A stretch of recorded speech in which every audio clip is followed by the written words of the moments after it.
Hi, everybody. Welcome to Sports Talk on the Max. I'm Tony Ross, along with Doug Griffith of the Black and Gold, Gold and Black, I should say, of 19 years. He's the editor. He's the man who, when you get on sportsthemax.net, all that awesome-looking promotion of Max and being part of ball games like tonight, he does all that work because he's good. That's why we got him here. And today we got a lot to talk about, buddy.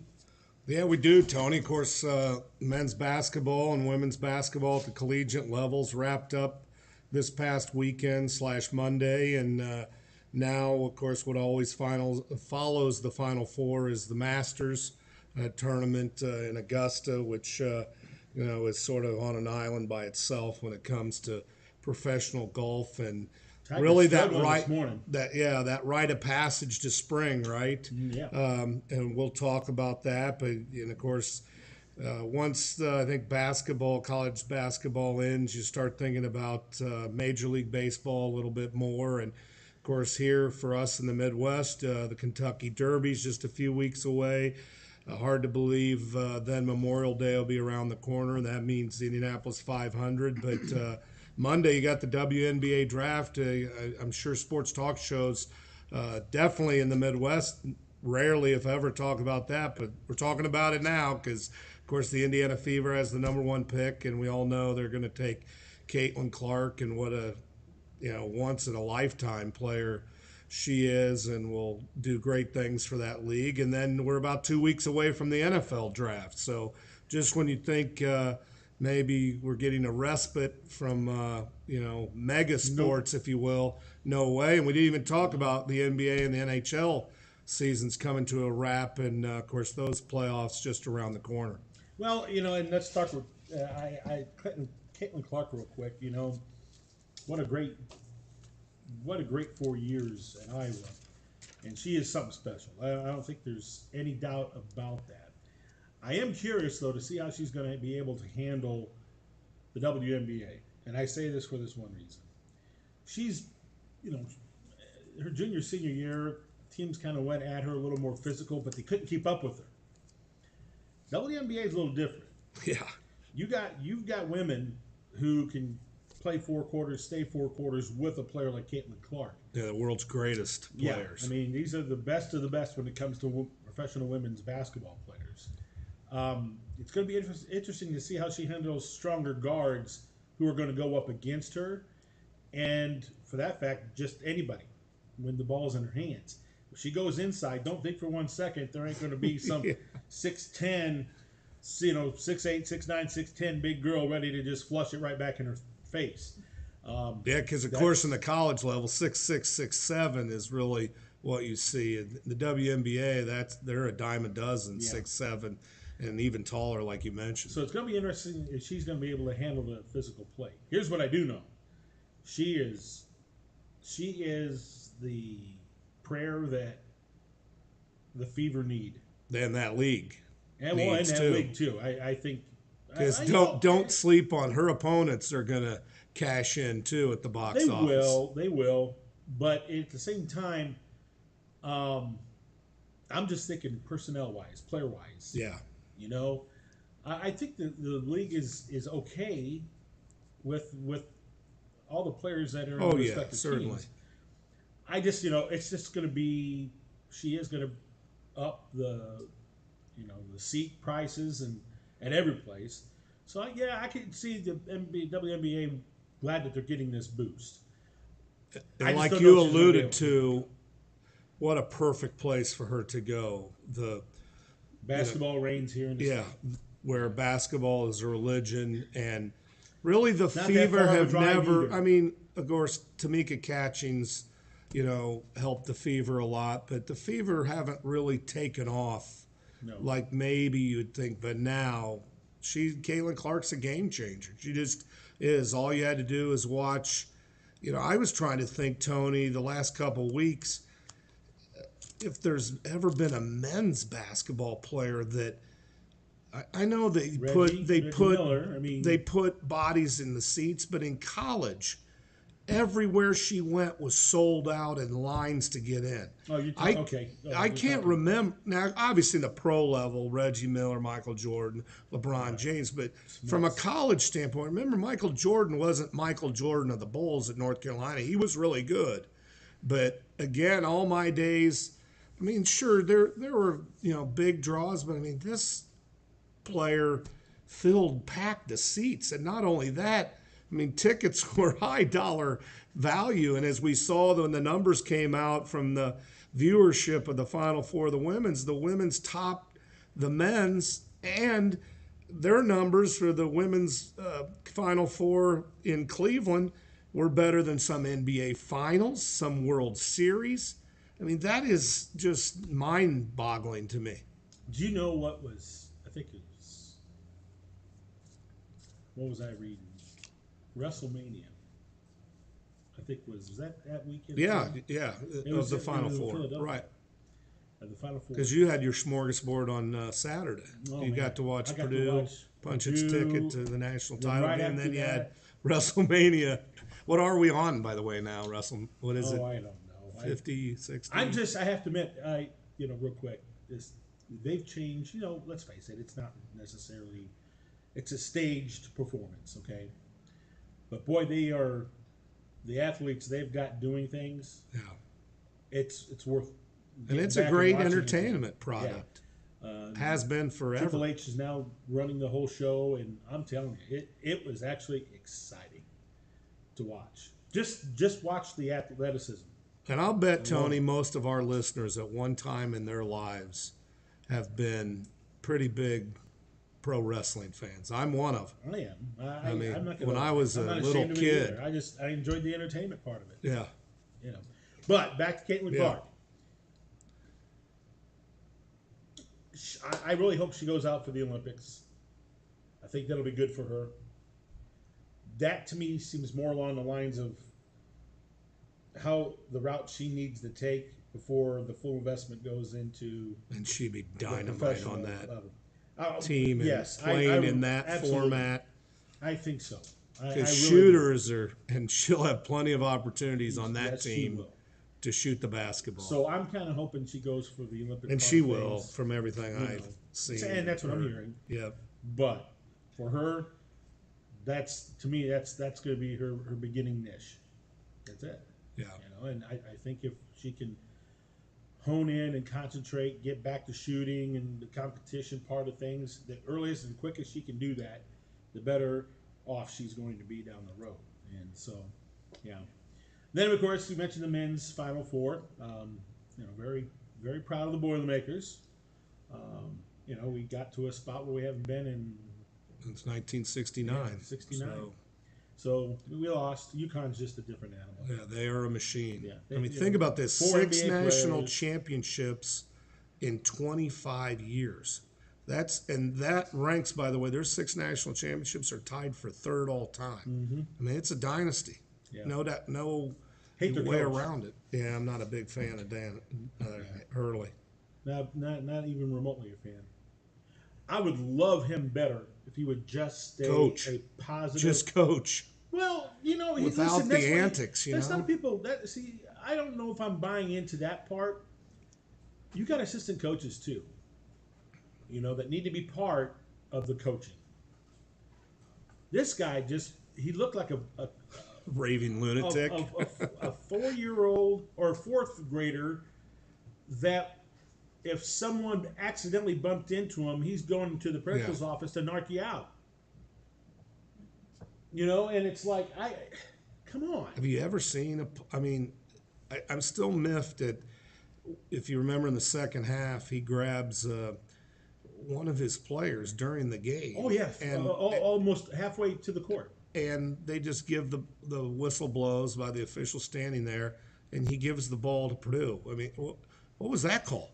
First off, he should have been assessed a technical foul. He comes on the playing floor when the game is being played and makes contact with a player, albeit his own. But still, I mean, I wanted an explanation what rule that is where then Purdue just gets the ball out of bounds. That was interesting. Yeah, I mean, it's Certainly a bit not technical. Purdue. It had no influence No, on the yeah, outcome. nothing at all. Don't get me None wrong. at all. No. But I wonder if you know, if even Matt would have done that, Yeah. what would have how Happened. would have been looked at.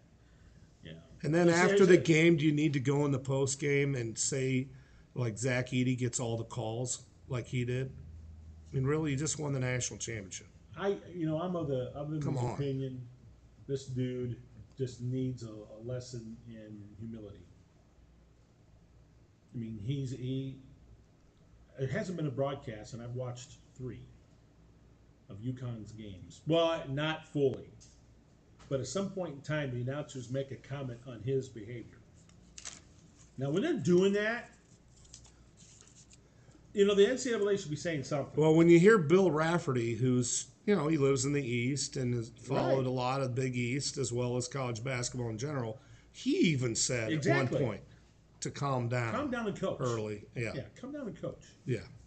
Yeah, I mean, that's And again, there's no arguing for the success he's had. I mean, I don't believe Purdue could have beaten that UConn team once out of 10 times. right.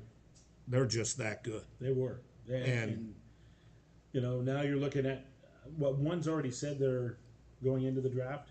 Yeah, and of course they lose the Spencer They lose kid, Spencer who's kid. 3 schools in 3 years or whatever. Don't get it. That's a whole nother show, Tony. The transfer portal, which we will mention, by the way, that's in full swing in case any of our listeners were living on Mars the Well, last few weeks. Braden Smith comes out with that Twitter mention, and it made it sound like he was going to be one of those going into that portal, and haven't heard anything after he made No, that comment. from everything, I don't know. It may have just have been poor timing and wasn't worded. If our listeners didn't see I think it was an Instagram post. Basically, Braden said how much he's enjoyed the last 2 years playing with that group of guys, and he's very thankful.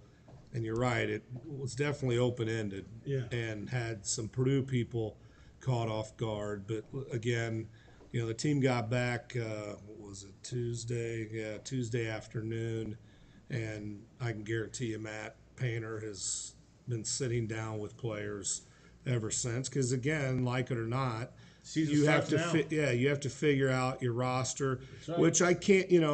Mason Supposed to- Gillis and Ethan Morton, of course, did enter the transfer portal, and that we can reassure listeners that by no means is a surprise. Matt had sat down with his seniors early in the fall and said, "What are your guys' plans?" and made it clear, it was mutual that maybe Matt at the time didn't know Mason Gillis wanted to use his COVID year or Ethan Morton did, but basically they came to a mutual understanding that they were done at Purdue following this season. So them entering the transfer portal, not a surprise. Good for them.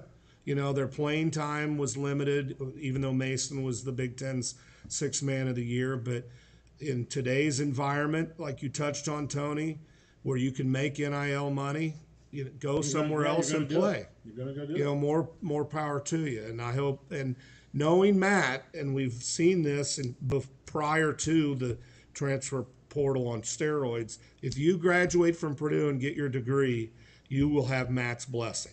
And of course, both those players have their undergraduate degrees. In Mason's case, he earns his MBA next month. So I guarantee you, Matt is helping them find their next destination.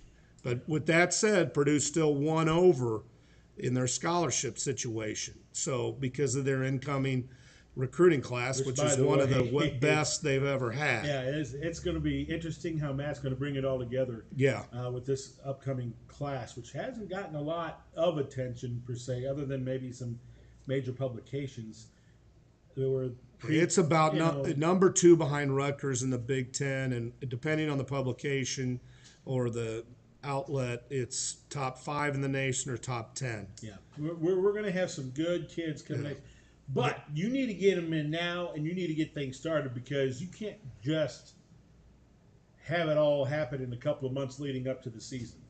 No, it's got to start now. They will get what I'm some saying? It's finality to the whole roster situation in the next 3 to 4 weeks. Yeah. Purdue takes, like most teams that go on a run or play in the NCAA tournament, they take about 3 weeks off when they get back, and then they get back going at it. In Purdue's case, of course, 3 weeks, that's about finals week. So they'll get going, in early May, and then some of those freshmen that will arrive, they'll actually arrive early in the summer and get going in summer school and start workouts there. But, something that hasn't been said, the prep school is an option maybe for a player that is signed with the Purdue, and that would free up a scholarship. But then you look at, I really believe, Matt's going to clear an additional scholarship so he can go, if he desires, into the transfer portal. So, which is something that they don't live in. Plymouth don't do, or Purdue don't do that. Yeah. Remember last year, Lance Jones was the one. The year before, David Jenkins. I mean, so but those were right. Those are special scenarios. And he may not do it. I mean, of course, the 3 players that are sort of in that bullseye, or people are interested in what they're going to do. Caleb First, who has flat out said he is going to pursue medical school. And he's an exceptional student. Yeah. He has another year of eligibility. Now, whether he wants to continue playing basketball, I do know he's done great academically at Purdue. I would be surprised, Tony, if he leaves Purdue. Now, I'm not going to bank on he may not want to play basketball anymore. Right. And that's fine. That's fine. Wilberg, the 7'2" center they brought in, who was a redshirt freshman, where do his minutes figure in? He could be another one. And, of course, Waddell, who came from state champion Carmel, was redshirt. He was a redshirt freshman this year. He's on scholarship. But it's weird. I don't know, can you take NIL money and put a kid on walk-on status and then basically he's going for free? See what I'm saying? Make up the difference. Are there any rules with NIL? I don't know. Oh, I don't know that either. And it's a good question. But it's a fine line. Remember, Matt Painter played with Waddell's dad, Matt Waddell. Mm-hmm. So I don't know. And Matt's he's different than a lot of in this day and age, in that he thrives on developing players. And it'll really be interesting to see what he does with this roster. And, I really don't think, let's be real, all the early top 25 things we've seen have Purdue, higher than I thought they would. I've seen between 6th and 12th in the country. And, of course, they're banking on them having one of the best backcourts in Lawyer and Braden Smith, and rightfully so, probably. Right. And then you have Trey Kaufman-Wren coming back as well. So, well, it was a great year, great journey. A great year. A lot of fun. And Zach Edey will go, someplace. He's arguably the greatest Purdue player of all time. I mean, the all-time leading scorer at the school. My only fear for him is he's not going to get a lot of playing time if he goes in the NBA, because they don't play post-up ball. Unless some coach wants to buck the system and really utilize a post player and run a post offense. I don't see it. I don't see anybody doing it. So that's my concern. I just wouldn't bet against Edey. He's been bet against his whole and he hasn't been playing the game very long. But you're right. It would have to be, I think, the right fit. I think in he the NBA, would fit the in the right NBA coach. if a coach can use a 12 minutes. Right. A 12-minute player. Yep. I think he'd be perfect fit for that kind of NBA team. And the thing we have seen at Purdue, I mean, you talk about a great ambassador. You're going to get a really good person who stays and signs all the autographs. And again, I know the NBA doesn't pick players based on that, but well, you look at him, 7'4", 300 pounds, can play every minute of a college game, can run the floor incredibly well for a man that size. You would think, even though that game has changed drastically from where it was 20 years ago, there would be a home somewhere for him. Okay, when we come back, more of the Sports Talk, 12:22 Eastern Time, 11:22 Central. Back after this. Major League Baseball. Okay.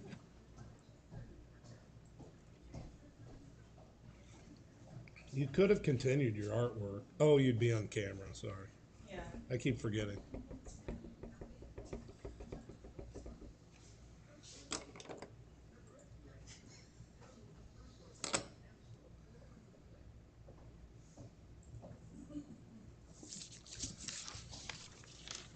Welcome back to Sports Talk here on Max 98.3. Doug Griffiths, Tony Ross. Great to be with you. Let's talk a little MLB, shall we?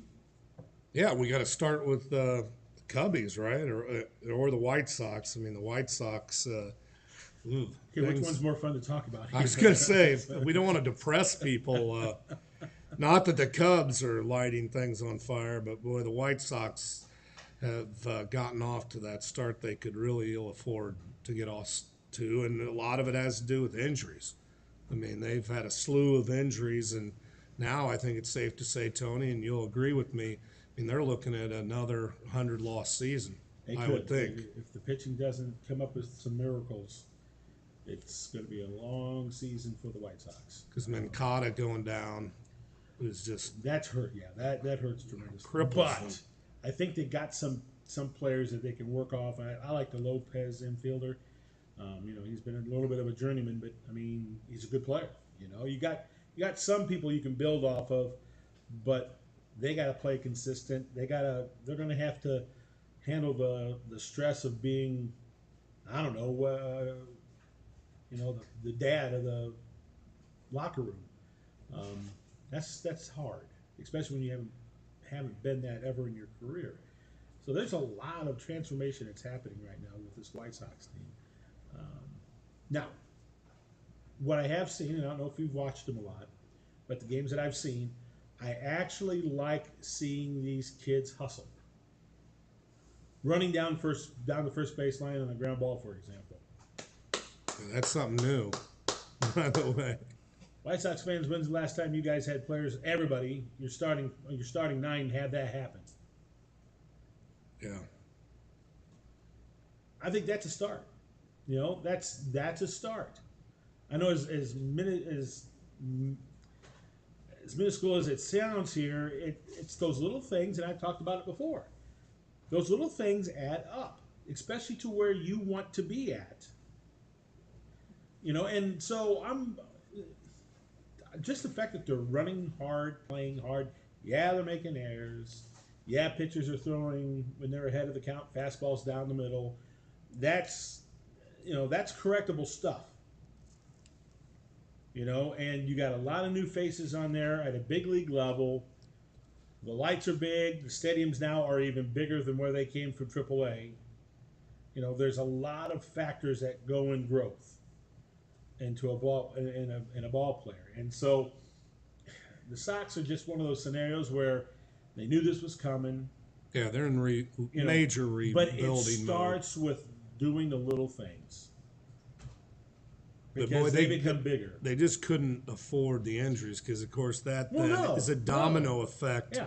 And it speeds up when you were moving struggling, players up that you didn't necessarily want to move up as quickly. But in the end, then they get thrown in the fire, as they say. Listen, you're going to have to. There's a couple more throw off years here we're talking about. Yeah. But each year is going to be better because of the experience, or as them being trade bait, so you can get more experience on your team. Yeah. So I mean, the direction is where it needs to be. It's just frustrating as all get out to watch them play, because they find a way to shoot themselves in the foot via bad pitches or errors or just not coming up with the timely hit that they need. I mean, the Kansas City series, there was like 2 or 3 times where they literally could have won the ball game within that ball game alone, just by getting a base hit or hitting it to the right side. Yeah, and that happens with younger this players. This is part of the struggle. Yep. This is part of the struggle that comes along with this. Now, the Cubs, on the other hand, I hate saying this because it puts a lot of onus on one individual, but having Cody Bellinger back was key. He provides that base. Oh, he's a difference maker of suddenly you're the favorite to win the Central. Right. Rather than... And here's why I think he becomes the most essential part of this team. Because he's a leader. And, Seiya Suzuki's finally playing to his potential. And he looks like he's actually enjoying playing. He's hitting the ball. making some really good plays out in right field. He just looks completely mentally different than what he's been in the past. And you know me, man, I'm a big psychology kind of guy. When you're right between the ears, all things are well in a person's life, even when sometimes they stumble, it's okay. He's like that.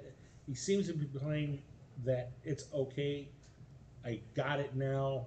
I've been in the league now. It's my turn. And I also feel getting Shota, is it Maniga? I think it is. I never can pronounce his name, but I know I can pronounce Shota. Having Shota come to this team also helps the culture within the locker room for key players like Shohei. Who, by the way, doesn't have one earned run in 10 innings that he's pitched. I know it's a small sample size, but you talk about Suzuki, right at 300, is tied for runs scored on the team with 14, has 2 dingers, which that's tied for the team lead, and I believe his 14 hits are tied for the team lead. So he's off to a great start, and they showed a graph on him. The way he's placing the baseball right now, I couldn't imagine being a professional hitter trying to go up against him. He makes that ball dance up to the plate when he wants to.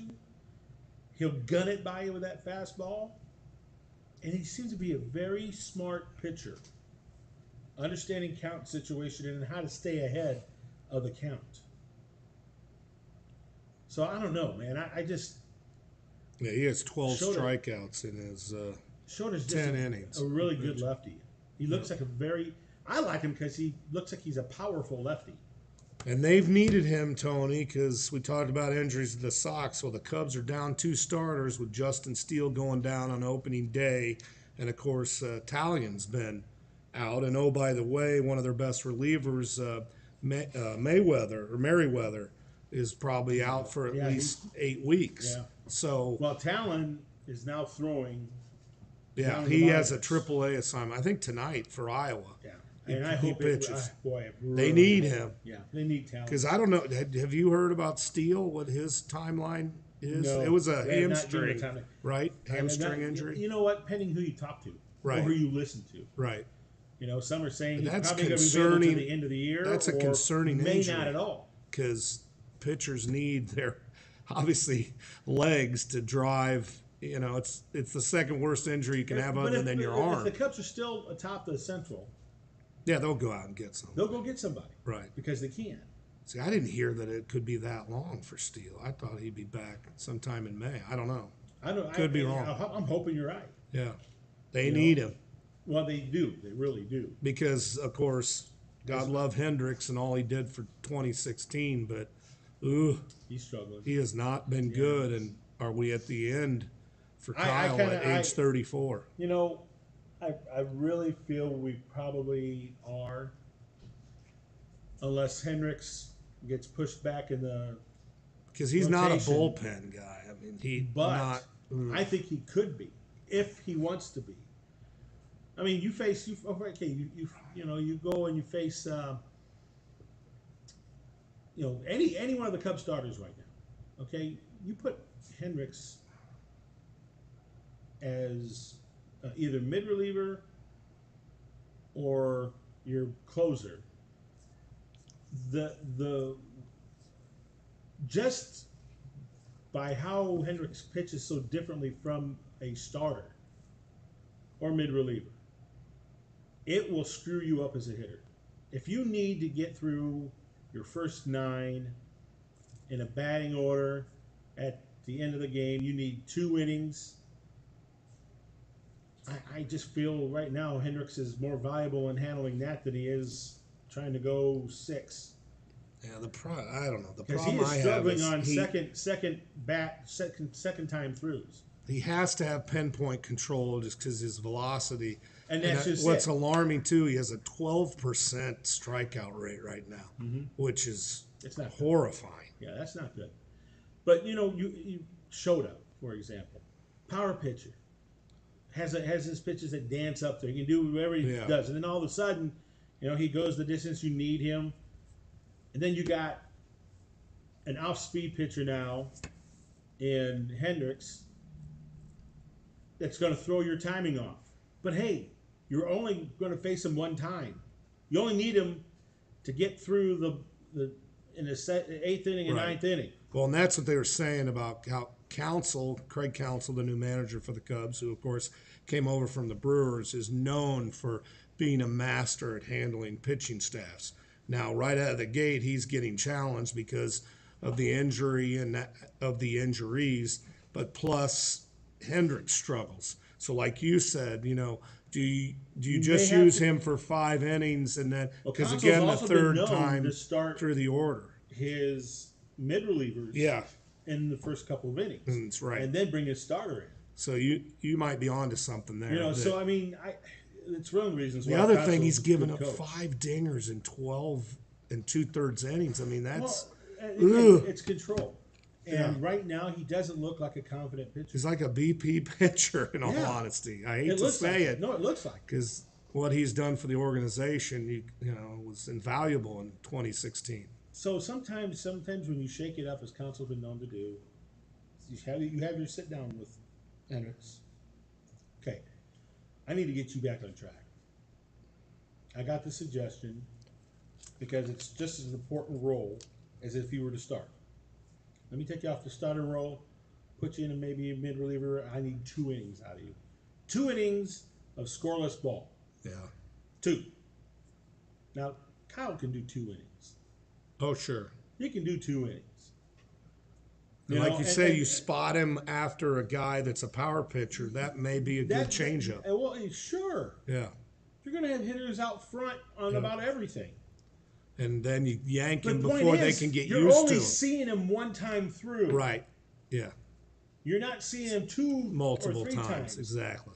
Because again, right now Hendricks is he's even struggling through the first lineup through, first times through.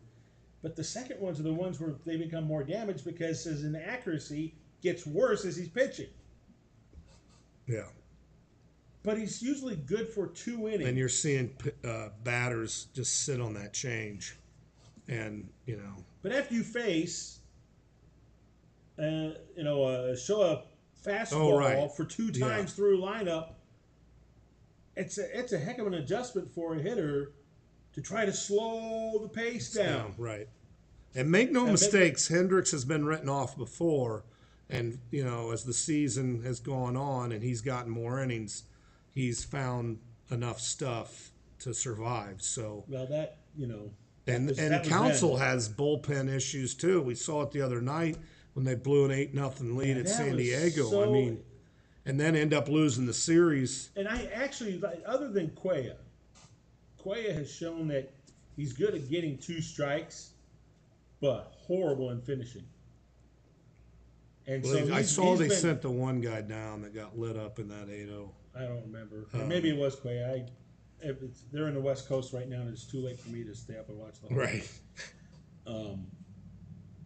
Point being is, I don't mind the bullpen right now.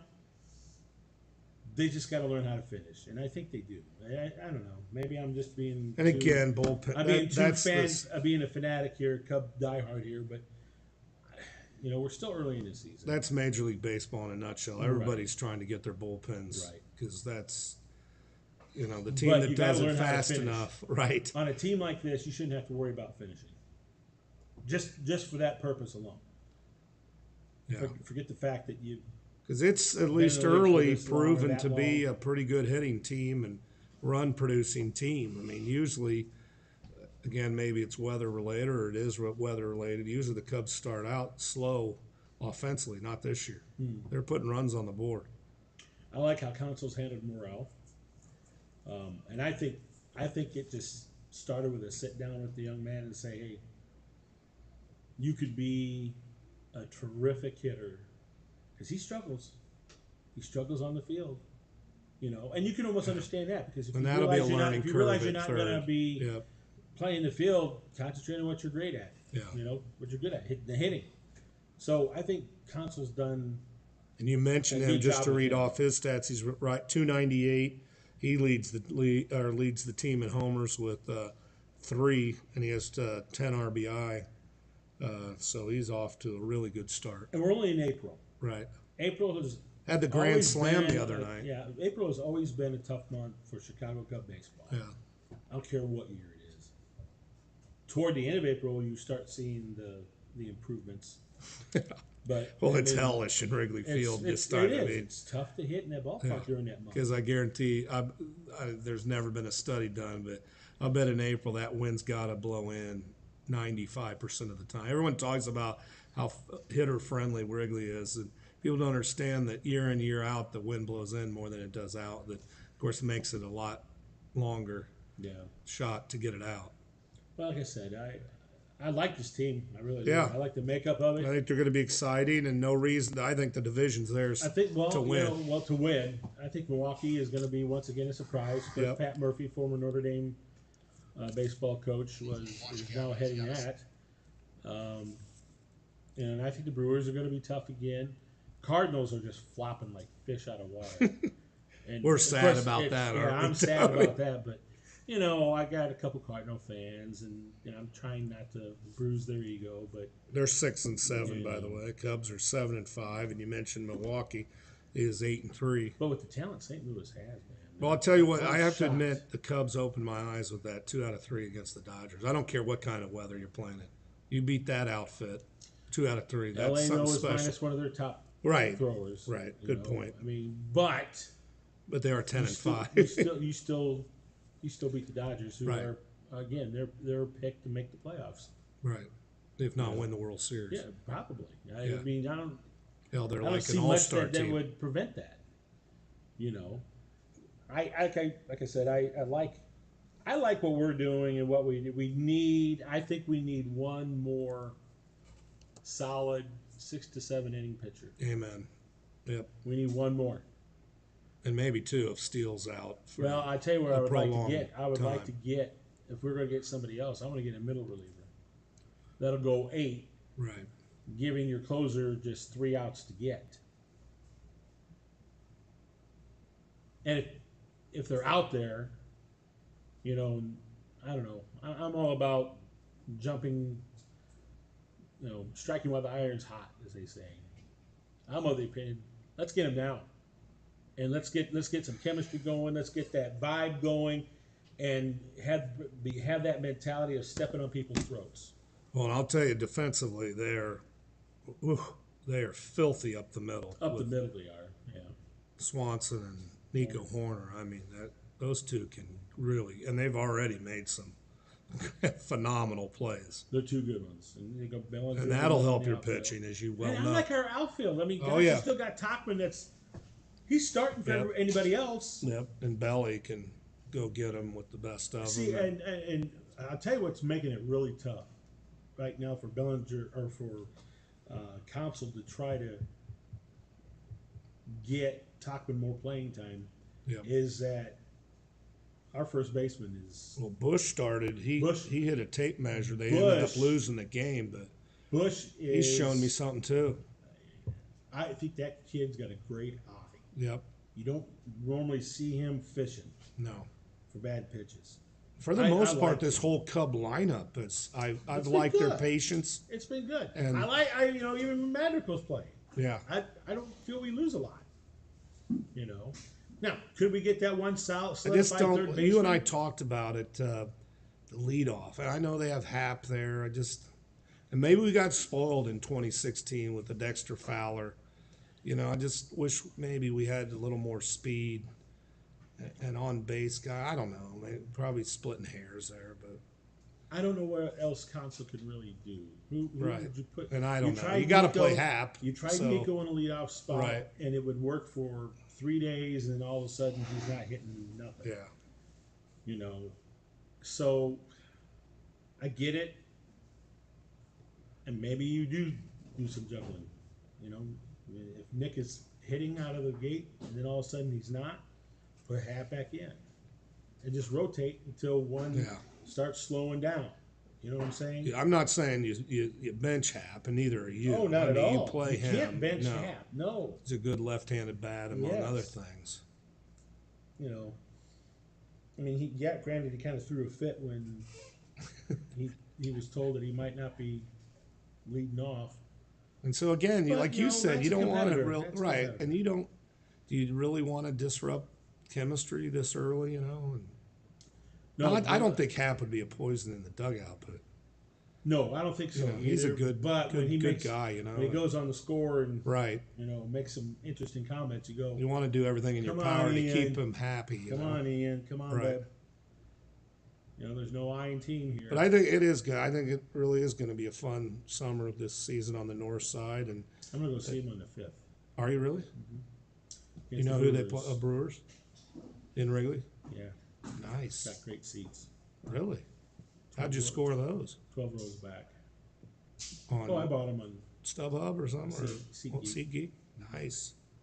Yeah, we were thinking last week because they had tickets. They're like $5 or $10, but we didn't want to brave the and there are cold. There's seats right now that are $7 if you want to go. Yeah, but they're in the upper thing. But those seats are all pretty good. Really. And just don't get behind a pillar. Yeah, obstructed view, right, Tony? I've had those. Yeah, I had some at the Chicago Stadium. Obstructed view. I even stood in the Chicago Stadium. Stadium room only, like third balcony. Remember those days? God. I watched it. Talk about a fire hazard. An 83 Hawk game. Oh, man. There was nothing like the stadium. Hockey today is nothing like it used to be. And it's too bad. And I'll tell you why.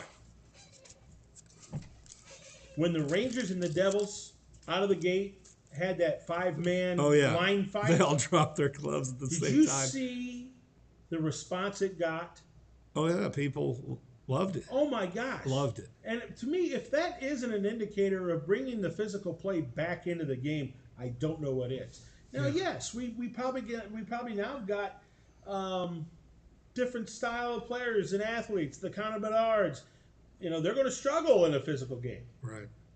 But I love the kid's spirit. He tries to go back at him. Oh, yeah. But that's what I'm talking about. That's what made the game of hockey fun to watch. And hockey fans like you and me, we don't believe that tarnishes the game. I don't either. Listen, when you got someone, your enforcer some opponent that goes in and hits your number one guy in the back, you need protection. And you saw that the other night with Bedard. They boarded him and boom, right away. Blaschett showed up. Yeah. Got his butt pounded, but but he was there. He was there. Like you said, right away. I think the physical element, and then you hear, well, the speed is a lot different back then. Well, you know what? You can cut that speed. Yeah. If you bring some enforcers into the game. Because they don't have speed. And so they're going to do everything they can to make sure that they can, you can even put a few rules in there, or limitations. Right. Boarding you can't do. Matter of fact, you can bring back the game's physicalness with one big rule. Any boarding, see ya. You're done for the game, and then you're done for the next game. Yeah. Yep. That will stop the hard hitting along the boards. And that's a heck of a lot more dangerous than two guys duking. Yeah. Because let's be real, when they throw down the gloves, more times than not, how many punches are really thrown? Exactly. It's more of a wrestling. It really is. It's pull your jersey, yes. I pull yours, you pull mine. I'm glad you brought hockey up, because the people that are waiting until the playoffs to watch hockey, and believe me, that's good reason, because that's great hockey. But I'm telling you, the race for the scoring title is something we haven't seen in decades in the NHL right now. And for people that don't know, Toronto's Austin Matthews scored his 66th goal the other night. To put that in perspective, my point, that hasn't happened in over 30 years. That's unbelievable. Do you know why? Well, because they took out the physical play. Right, yeah. And by the way, Matthews is an American-born player too, FYI. And by the way, Austin Matthews would be as successful he would embrace the physical play. Yes, sir. Yeah. And he'd still be putting probably not up the numbers now, but right. right now He's not like a But I feel that right now in the game, there's too many good stick handling, Wayne Gretzky like players, and not enough right. defenders. We've gone over the top. I think Not enough D men like a Chris Chelios right. that would get on him, pop him, slow him down at least, to get help to corral the puck and go back the other way. But like you said, it's because the NHL for so long fought with the perception, and I say perception, low scoring games. And so what did they do? They did away with the 2-line offsides. They really made the rules to enhance scoring, to make it more eye friendly, increase the eye candy, if you will. I just, to me, that makes that makes the game look individualistic. The NHL's done a great job marketing their game. There's no arguing that. But you're right. They need to find that balance of physical as well as, let the speed be on display too. But again, even Gretzky and those Edmonton Oilers teams, there was physical play then. And they got up and down the ice as well as anybody. Gretzky, how many times he got plastered against the glass? What do he do? Get right back up Mark and Messier, go the other way and score. Yeah. Mario Lemieux. By the way, kudos to John Weideman, Blackhawks radio voice. His son actually attends Culver Academy. Really? I did not. Did you know that? I didn't. Boy, did they give a lot of praise to the Academy hockey program. That is It outstanding. was him and good for them. Troy. Oh yeah, Troy Murphy or Murray. Yeah, sorry. So yeah, they praised Culver Academy live on television. It was great to hear. I hope all the people down there heard that. Yeah. I hope they did, because I'm like, oh my God, they're talking about the team that I call game. That's great. I love it. I love it. No, it was. Well, when the cool. Blackhawks talk, or any NHL team talks about your hockey program, you've arrived. Yeah, and we know it, being living around here, how good Culver hockey is. And then John Wyman made the following comment, and then they went to play, to action, I should say.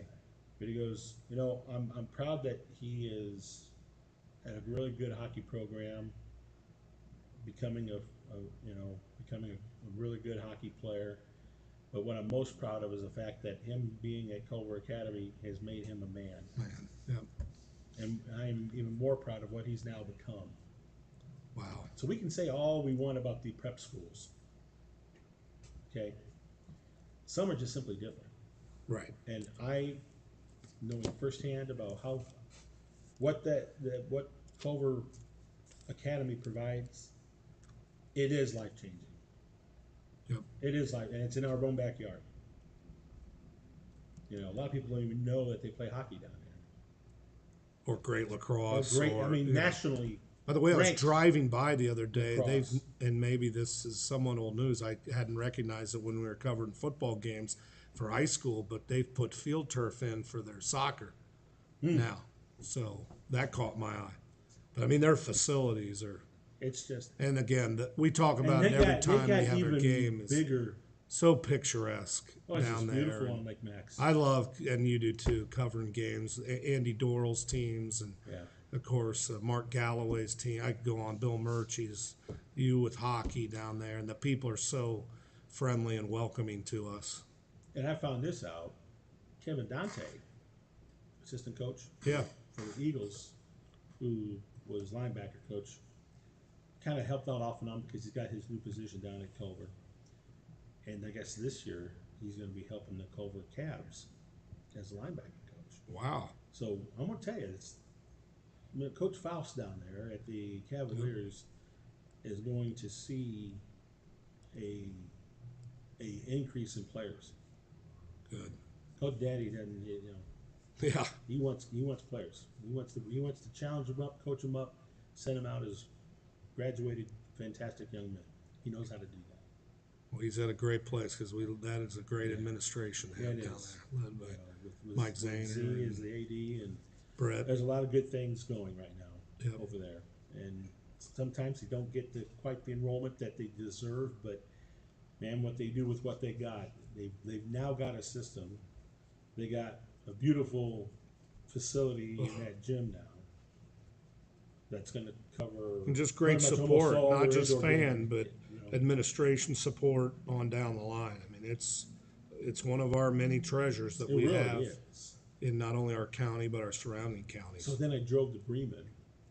And Yeah, I got to tell see the your new listeners press this. box. Yeah. Oh, ho, ho, ho, baby. I think I'm this close away, this close away from getting them to convince to give us our max booth. Ooh, that'd be great. Yeah. I think I'm gonna have to bend the ear of Coach White though, or I should say Superintendent White. There you go. Yeah, I'm gonna see if. He's a friend of the family, Oh, he Max, is. for Yeah, sure. he is, and that's what I'm saying. I just Yeah. want to make sure everybody else gets on board with that. Well, good for Bremen. I know if it was Jordan, he wouldn't have any problem. I with it, know, right? But it's a beautiful, beautiful press box, man. I'm very excited about doing Bremen Line football this year. It's going to be a lot of fun. I know you'll enjoy it because it's beautiful facilities. All right, we got to pay a bill. Come back. More of the sports talk in a moment.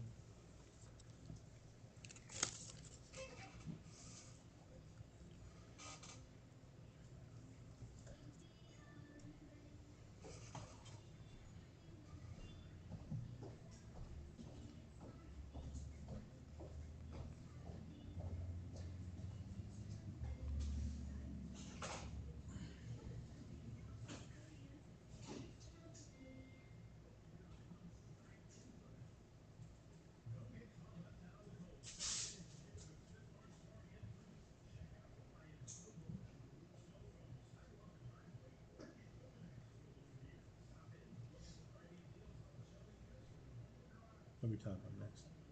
Want to touch on the Masters real quick? I don't know anything about it, but yeah. I mean, we can just, I just know I was going to say a couple words about. Let's talk Masters. The Masters. Yeah.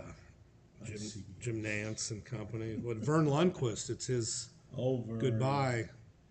His last Masters. This is? This I weekend. love Vern. Yeah, I know ESPN did a great tribute Did they? for Vern, and Good.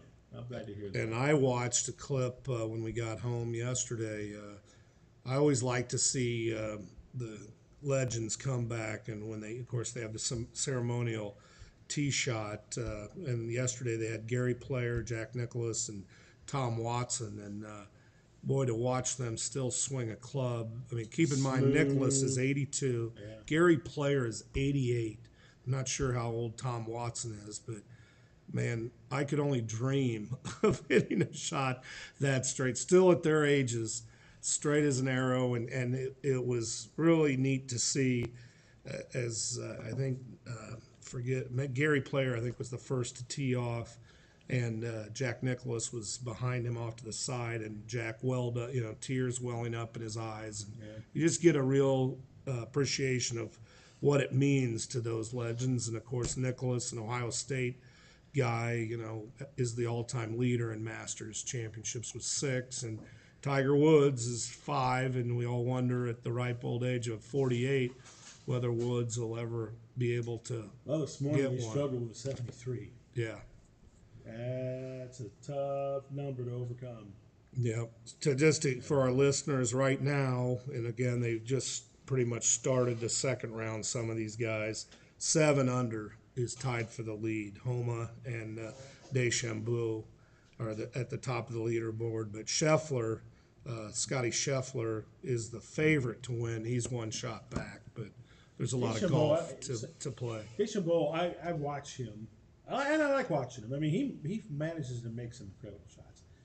But of all the players you just mentioned there, if there's one person who I feel doesn't have the smoothest of swings, it's him. Yeah. But boy, does he It's know effective, how to dot right? the I and cross the T. Yeah. I mean, he's just a phenomenal golfer.